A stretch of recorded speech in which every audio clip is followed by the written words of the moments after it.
litasimama, msingi wetu ukiwa kwenye mwamba. Mwamba,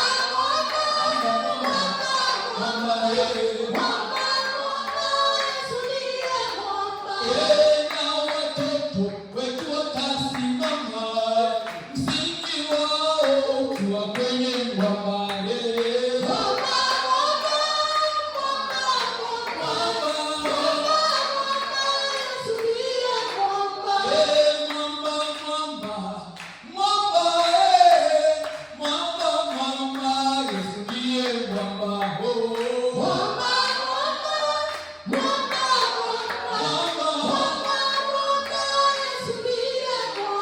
Yesu ndiye mwamba, Yesu ndiye mwamba, Yesu ndiye mwamba,